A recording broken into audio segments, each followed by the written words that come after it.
ভিডিওতে আমরা সপ্তম শ্রেণীর তৃতীয় পর্যায়ক্রমিক মূল্যায়নের ভূগোলের যে 7 নম্বর স্কুল আছে তার প্রশ্ন উত্তরগুলো আলোচনা করব। 2 আয়তে বলেছে পরিক্রমণ গতির অপর নাম কি? বার্ষিক গতি। 2 উত্তর গোলার্ধের সবচেয়ে বড় দিন 21শে মার্চ। 3 বায়ুর চাপ মাপার যন্ত্রের নাম ব্যারোমিটার। 4 টেথিস সাগরে সঞ্চিত পলি প্রচণ্ড চাপে ভাঁজের সৃষ্টি করেছে। 5 একটি আদর্শ নদী গঙ্গা। 6 জাপানের ফুজিয়ামে একটি আগ্নেয় পর্বত। 7 মিনামাটা রোগ হয় পারদ দূষণজনিত কারণে। 8 কোন ভূমিরূপে সবচেয়ে বেশি জনবসতি গড়ে উঠেছে? সমভূমি। 9 এশিয়া মহাদেশের উত্তর দিকে প্রবাহিত নদী হলো ও। 10 বিশ্বের বৃহত্তম সামুদ্রিক তৈলখনি ঘাওয়ার। 11 জুইডারজি হচ্ছে উপসাগর। 12 পুনঃরপ্তানি বন্দর লন্ডনকে বলে। 13 রুর অঞ্চলের প্রধান নদী রাইন। 14 তাজমহল রূপান্তরিত শিলা দিয়ে তৈরি। 15 নদী বদ্বীপ সৃষ্টি করে নিম্ন গতিতে। 16 গ্রস্ত উপত্যকা দেখা যায় স্তূপ পর্বতে। 3 এতে আছে শূন্যস্থান। আইতে ফ্রান্সের ভোজ একটি স্তূপ পর্বত। 2 হবে 3 জানুয়ারি তারিখে পৃথিবী থেকে সূর্যের দূরত্ব সবচেয়ে কম হয়। 3 পৃথিবীর ছাদ বলা হয় পামির মালভূমিকে। 4 শীতকালে বৃষ্টিপাত হয় ভূমধ্যসাগরীয় জলবায়ু অঞ্চলে। 5 টেমস নদীর তীরে অবস্থিত লন্ডন শহর। বৃত্তের স্তম্ভ মেলানো বায়ুচাপ হবে মিলিবার। স্তূপ পর্বত হবে ভূ আলোড়ন। দাক্ষিণাত্যের মালভূমি লাভা। অন্তর্বাহিনী নদী লুনি। আর রূপান্তরিত শিলা কঠিন। শীতে সত্য হলে ঠিক আর অসত্য হলে ভুল বলতে বলেছে। আইতে বলেছে 2022 সালটি অধিবর্ষ ভুল। 2 যে সমস্ত অঞ্চলে বায়ুর উষ্ণতা বেশি সেখানে উচ্চচাপ দেখা যায় ভুল। 3 জাপানের রাজধানীর নাম টোকিও ঠিক। 4 ক্যাডমিয়াম দূষণে ইতাই ইতাই অসুখ হয় ঠিক। 4 আইতে বলেছে অধিবর্ষ কাকে বলে? এটা তোমাদের ভূগোল বইয়ের 7 নম্বর পৃষ্ঠাতে রয়েছে।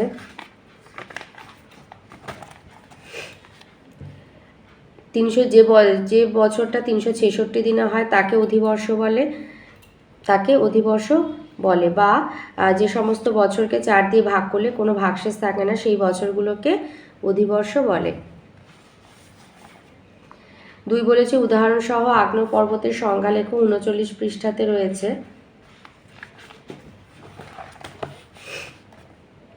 অগ্নুৎপাতের সময় প্রচুর লাভা ছাই ছোট ছোট পাথর বেরিয়ে এসে জমা হয়ে শঙ্কুর মতো যে পর্বতের সৃষ্টি হয় তাকে আগ্নেয় পর্বত বলে। যেমন ইতালির ভিসুভিয়াস, এটনা, আফ্রিকার কিলিমাঞ্জারো, জাপানের ফুজিয়ামা, ইন্দোনেশিয়া ক্রাকাতোয়া হলো আগ্নেয় পর্বতের উদাহরণ।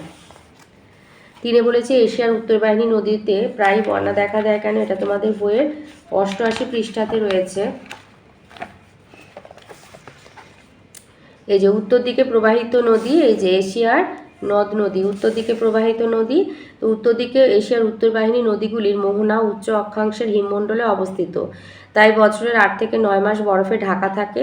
শরৎ এবং বসন্তকালে পার্বত্য অঞ্চলে বেশি বৃষ্টি হলে ওই জল নদীর মোহনার বরফে বাঁধা পেয়ে বন্যার সৃষ্টি করে। তাই উত্তরবাহিনী নদীগুলিতে বন্যা বেশি হয়। 4 বলেছে ট্রাক ফার্মিং কাকে বলে? এটা বইয়ের 133 পৃষ্ঠাতেই রয়েছে। লিখবে লন্ডন অববাহিকার বিপুল শহরবাসীর খাদ্যের চাহিদা মেটানোর জন্য ছোট ছোট খামারে ফল শাকসবজি উৎপাদন করে ট্রাকে করে শহরে পাঠানো হয় কে ট্রাক ফার্মিং বলে। পচনশীল নিত্য প্রয়োজনীয় দ্রব্যগুলি দ্রুত পাঠানোর জন্য এই ব্যবস্থা করা হয়।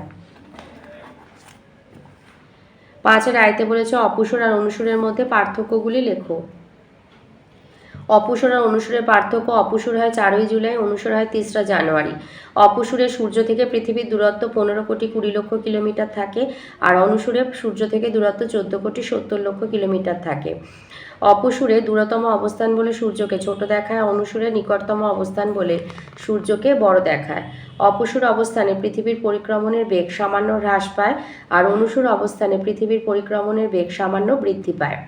পৃথিবীর মেরুরেখা কক্ষপথের ভিতর দিকে অবস্থান করে আর অপসুর অবস্থানে, আর অনুসুরে পৃথিবীর মেরু রেখা কক্ষপথের বাইরের দিকে অবস্থান করে। অপসুরের সময় উত্তর গোলার্ধে গ্রীষ্মকাল আর দক্ষিণ গোলার্ধে শীতকাল থাকে আর অনুসুরের সময় উত্তর গোলার্ধে শীতকাল, দক্ষিণ গোলার্ধে গ্রীষ্মকাল থাকে।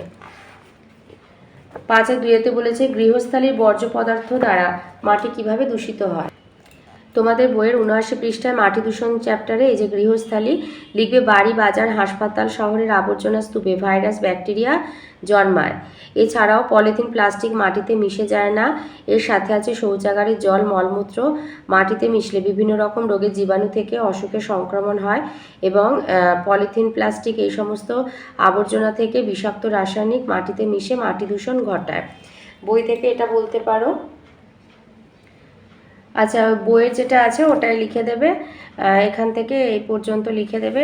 আচ্ছা, এবার ৩ নম্বর প্রশ্নে আসি। বলেছে রুর শিল্পাঞ্চল লৌহ ইস্পাত শিল্পে উন্নত কেন?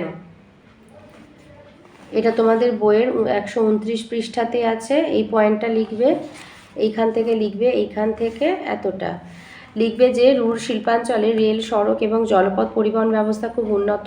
শিল্পার পরিবহনের উন্নতির কারণে সমগ্র অঞ্চলটি বেশ ঘন বসতিপূর্ণ।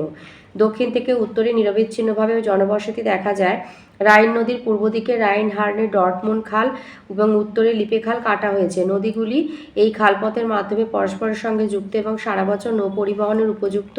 রুর অঞ্চলের উত্তরে অবস্থিত হামবুর্গ বন্দর এই অঞ্চলের শিল্পোন্নতিতে গুরুত্বপূর্ণ ভূমিকা গ্রহণ করে থাকে। ৪ বলেছে আমাদের জীবনে পর্বতের প্রভাব সংক্ষেপে আলোচনা করো। আমাদের জীবনে পর্বতের প্রভাব হচ্ছে, এখান থেকে বলবে যে উঁচু পর্বতে, এখানে যে কটা পয়েন্ট আছে ১, ২, ৩, ৪, ৫, ৬, ৭, ৮টা পয়েন্ট। উঁচু পর্বতের বরফগলা জল থেকে প্রচুর নদী সৃষ্টি হয়। এই নদীগুলো থেকে সারা বছর জল পাওয়া যায়। যেমন হিমালয় পর্বত থেকে গঙ্গা, ব্রহ্মপুত্র, সিন্ধু নদীর উৎপত্তি হয়েছে। ২ হচ্ছে জলীয় বাষ্পপূর্ণ বাতাস পর্বতে বাধা পেয়ে বৃষ্টি হয়। হিমালয় পর্বতে বাধা পেয়ে দক্ষিণ পশ্চিম মৌসুমি বায়ু ভারতে বৃষ্টিপাত ঘটায়। ৩ পর্বত বিরাট প্রাচীরের মতো উষ্ণ এবং শীতল বায়ুপ্রবাহকে আটকাতে পারে। শীতকালে ভারতের উত্তর দিকে অবস্থিত সাইবেরিয়া তীব্র ঠান্ডা বাতাসকে বাধা দিয়ে হিমালয় ভারতে শীতের তীব্রতা কমিয়ে দেয়। ৪ পার্বত্য অঞ্চলে সাধারণত মূল্যবান নরম কাঠের বনভূমি গড়ে ওঠে। ৫ পর্বতের ঢালগুলোয় ভালো পশুচারণ ক্ষেত্র পাওয়া যায়। পর্বতের ঢালে ধাপ কেটে চাষবাসও করা যায়। ৬ পার্বত্য অঞ্চলের খরস্রোতা নদীগুলো জলবিদ্যুৎ উৎপাদনে সহায়ক। ৭ কিছু কিছু পার্বত্য অঞ্চলে প্রচুর খনিজ পদার্থ পাওয়া যায়। পর্বতের শিলা, বড় ছোট পাথর সবই ঘরবাড়ি তৈরির উপকরণ হিসাবে ব্যবহৃত হয়। আর ৮ হচ্ছে পার্বত্য অঞ্চলে প্রাকৃতিক সৌন্দর্য, ঠান্ডা আরামদায়ক আবহাওয়ার জন্য ভালো পর্যটন ক্ষেত্র গড়ে ওঠে, যেমন দার্জিলিং, উটি, সিমলা। ৬ রায়তে বলেছে মধ্যগতিতে সৃষ্ট ভূমিরূপগুলো চিত্রসহ আলোচনা করো। এটা তোমাদের বইতে যে মধ্যপ্রবাহ আছে সেখান থেকে দিয়ে দেবে। পার্বত্য অঞ্চলের পর মালভূমি বা সমভূমি অঞ্চলে নদীর মধ্যপ্রবাহ। হরিদ্বার থেকে পশ্চিমবঙ্গের মুর্শিদাবাদের মিঠিপুর পর্যন্ত গঙ্গা নদীর মধ্যপ্রবাহ। মধ্যপ্রবাহে ভূমির ঢাল কম থাকায় নদীর গতি আর শক্তি দুটোই কমে যায়। নদী প্রধানত বহন এবং সঞ্চয় কাজ করে। এই সময় নদী নিচের দিকে ক্ষয় করা প্রায় বন্ধ করে দেয়, ফলে উপত্যকার গভীরতাও কমে যায়। প্রচুর উপনদীর মাধ্যমে নদীতে জলের পরিমাণ বাড়ে এবং নদী দুই পাশের দিকে বেশি ক্ষয় করে, ফলে নদী উপত্যকা চওড়া হতে থাকে। ৩ হচ্ছে ভূমির ঢাল কমে যাওয়া এবং জলের পরিমাণ বেড়ে যাওয়ার কারণে নদী খুবই আঁকাবাঁকা পথে প্রবাহিত হয়, আর নদীর এই আঁকাবাঁকা পথকে মিয়েন্ডার বলে। নদীর বহন ক্ষমতা কমে যায়। বয়ে আনা পলি, বালি, নুড়ি, কাঁকর নদীর মধ্যে বা দুধারে সঞ্চিত হলে জল প্রবাহের পথ আটকে যায়, নদীতে চড়া পড়ে, কখনো নদীদ্বীপ তৈরি হয়। আর ৪ হচ্ছে নদীর বাঁকের একদিকে খাড়া পাড়ের দিকে জলস্রোত বেশি থাকে, তার উল্টো দিকে ঢালু পাড়ে সঞ্চয় বেশি হয়, ফলে নদীর এক পাড় ভাঙে অন্য পাড় গড়ে।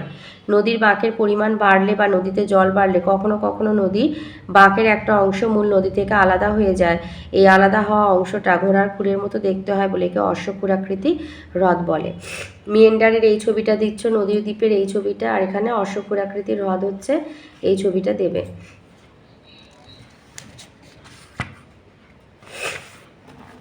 ৬-এর ২-তে দিয়েছে চিত্রের সাহায্যে ঋতু পরিবর্তন কিভাবে সংঘটিত হয় তা ব্যাখ্যা করো। বসন্ত, গ্রীষ্ম, শরৎ এবং শীত এই ৪টি ঋতু পৃথিবীতে পর্যায়ক্রমে আর চক্রাকারে আবর্তিত হচ্ছে, একে ঋতুচক্র বলে। ১ হচ্ছে বসন্তকাল। ২১শে মার্চ পৃথিবী তার কক্ষপথের এমন অবস্থানে আসে যে পৃথিবীর উভয় গোলার্ধে সূর্য থেকে সমদূরত্বে অবস্থান করে এবং সূর্যরশ্মি নিরক্ষরেখার উপর লম্বভাবে পতিত হয়। এই দিন উভয় গোলার্ধে সর্বত্র দিনরাত্রির দৈর্ঘ্য সমান হয়। এই সময় উত্তর গোলার্ধে বসন্তকাল আর দক্ষিণ গোলার্ধে শরৎকাল হয়। 2 হচ্ছে গ্রীষ্মকাল। 21শে মার্চের পর থেকে পৃথিবী ধীরে ধীরে এমন অবস্থায় আসে যে সূর্যরশ্মি ক্রমশ উত্তর গোলার্ধে লম্বভাবে পড়তে থাকে এবং উত্তর গোলার্ধে ক্রমশ দিন বড় রাত্রি ছোট হতে থাকে। এরপর 21শে জুন সূর্যকিরণ কর্কটক্রান্তি রেখার উপর লম্বভাবে পড়ে বলে উত্তর গোলার্ধে 14 ঘন্টা দিন এবং 10 ঘন্টা রাত্রি সংঘটিত হয়। একে বলা হয় সূর্যের উত্তরায়ণান্ত দিবস বা কর্কট সংক্রান্তি। দক্ষিণ গোলার্ধে ঠিক এর বিপরীত অবস্থা ঘটে। এই সময়টাতে উত্তর গোলার্ধে গ্রীষ্মকাল আর দক্ষিণ গোলার্ধে শীতকাল অনুভূত হয়। 3 হচ্ছে শরৎকাল। 21শে জুনের পর থেকে সূর্যের দক্ষিণায়ন শুরু হয় এবং পৃথিবী নিজস্ব কক্ষপথে এগিয়ে যাওয়ার ফলে উত্তর গোলার্ধ ক্রমশ সূর্যের দূরবর্তী আর দক্ষিণ গোলার্ধ ক্রমশ সূর্যের নিকটবর্তী হতে থাকে। এইভাবে 23শে সেপ্টেম্বর পৃথিবীর উভয় গোলার্ধ আবার সূর্য থেকে সমান দূরত্বে অবস্থান করে এবং সূর্যরশ্মি নিরক্ষরেখার উপর লম্বভাবে পতিত হয়। এই দিন পৃথিবীর সর্বত্র দিনরাত্রির দৈর্ঘ্য সমান হয়। এই সময় উত্তর গোলার্ধে শরৎকাল, দক্ষিণ গোলার্ধে বসন্তকাল দেখা যায়। শীতকাল 23শে সেপ্টেম্বরের পর থেকে পৃথিবী ধীরে ধীরে কক্ষপথের এমন অবস্থায় আসে যখন সূর্যরশ্মি ক্রমশ দক্ষিণ গোলার্ধে লম্বভাবে পড়তে থাকে এবং দক্ষিণ গোলার্ধে ক্রমশ দিন বড় রাত্রি ছোট হতে থাকে। এভাবে চলতে চলতে 22শে ডিসেম্বর সূর্যকিরণ মকরক্রান্তি রেখার উপর লম্বভাবে কিরণ দেয় বলে দক্ষিণ গোলার্ধে দিন সবচেয়ে বড় আর রাত্রি সবচেয়ে ছোট হয়ে থাকে। তাই 22শে ডিসেম্বরকে বলা হয় দক্ষিণ অয়নান্ত দিবস বা মকর সংক্রান্তি। উত্তর গোলার্ধের অবস্থা হয় ঠিক এর বিপরীত। এই সময়টাতে উত্তর গোলার্ধে শীতকাল আর দক্ষিণ গোলার্ধে গ্রীষ্মকাল অনুভূত হয়। তারপর থেকেই আবার পৃথিবীর উত্তর গোলার্ধ সূর্যের নিকটবর্তী হয় এবং দক্ষিণ গোলার্ধ সূর্য থেকে দূরে সরে যেতে থাকে।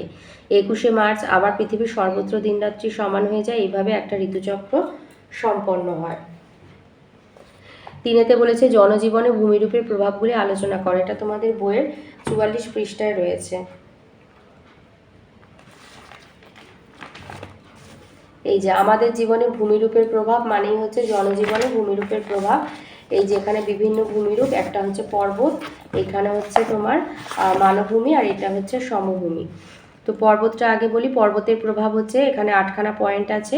উঁচু পর্বতের বরফগলা জল থেকে প্রচুর নদী সৃষ্টি হয়। এই নদীগুলো থেকে সারা বছর জল পাওয়া যায়। যেমন হিমালয় পর্বত থেকে গঙ্গা, ব্রহ্মপুত্র, সিন্ধু নদীর উৎপত্তি হয়েছে। 2 জলীয় বাষ্পপূর্ণ বাতাস পর্বতে বাঁধা পেয়ে বৃষ্টি হয় এবং হিমালয় পর্বতে বাঁধা পেয়ে দক্ষিণ পশ্চিম মৌসুমী বায়ু ভারতে বৃষ্টিপাত ঘটায়। 3 পর্বত বিরাট প্রাচীরের মতো উষ্ণ এবং শীতল বায়ুপ্রবাহকে আটকাতে পারে। শীতকালে ভারতের উত্তর দিকে অবস্থিত সাইবেরিয়ার তীব্র ঠান্ডা বাতাসকে বাধা দিয়ে হিমালয় ভারতে শীতের তীব্রতা কমিয়ে দেয়। 4 পার্বত্য অঞ্চলে সাধারণত মূল্যবান নরম কাঠের বনভূমি গড়ে ওঠে। 5 পর্বতের ঢালগুলোয় ভালো পশুচারণ ক্ষেত্র পাওয়া যায়। পর্বতের ঢালে ধাপ কেটে চাষবাসও করা যায়। 6 পার্বত্য অঞ্চলের খরস্রোতা নদীগুলো জলবিদ্যুৎ উৎপাদনে সহায়ক। 7 কিছু কিছু পার্বত্য অঞ্চলে প্রচুর খনিজ পদার্থ পাওয়া যায়। পর্বতের শিলা, বড় ছোট পাথর সবই ঘরবাড়ি তৈরির উপকরণ হিসাবে ব্যবহৃত হয়। আর 8 নম্বর পয়েন্ট, পার্বত্য অঞ্চলে প্রাকৃতিক সৌন্দর্য, ঠান্ডা আরামদায়ক আবহাওয়ার জন্য ভালো পর্যটন ক্ষেত্র গড়ে ওঠে, যেমন দার্জিলিং, উটি, সিমলা। এরপরে আসছে সমভূমির প্রভাব জনজীবনে। মালভূমির প্রভাব।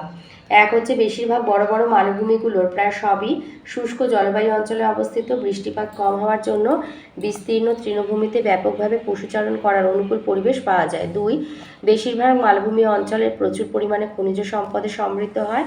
আর 4 হচ্ছে মালভূমি অঞ্চলে রুক্ষ মাটি এবং প্রতিকূল জলবায়ুর কারণে খুব কম পরিমাণে চাষবাস করা যায়। সমভূমির প্রভাব। পৃথিবীর বেশিরভাগ সমভূমি নদ নদীর পলি সঞ্চয়ের ফলে সৃষ্টি হওয়ায় সমভূমি অঞ্চলগুলি পৃথিবীর সবথেকে উর্বর অঞ্চল। 2 একাধিক নদীকেন্দ্রিক সভ্যতা এই সমভূমিগুলোতেই গড়ে উঠেছে। আর 3 হলো বর্তমানেও বেশিরভাগ শহর, নগর, জনপদ সবই সমভূমি অঞ্চলে অবস্থিত। বিস্তীর্ণ উর্বর সমতল ভূমি থাকায় কৃষি, শিল্প, পরিবহন আর ব্যবসা বাণিজ্য সব কিছুরই সুবিধা পাওয়া যায়। এই জন্য সমভূমি অঞ্চলগুলো পৃথিবীর অন্যতম জনবহুল অঞ্চল। তো এই ছিল আজকের আমাদের সপ্তম শ্রেণীর তৃতীয় পর্যায়ক্রমিক মূল্যায়নের ভূগোলের 7 নম্বর স্কুলের প্রশ্নের উত্তরগুলো। তো কেমন লাগলো কমেন্টের মাধ্যমে জানাবে। ভালো লাগলে লাইক আর একটু বেশি করে শেয়ার করে দেবে। আর যদি চ্যানেলটা সাবস্ক্রাইব না করে থাকো তো প্লিজ একটু সাবস্ক্রাইব করে দেবে।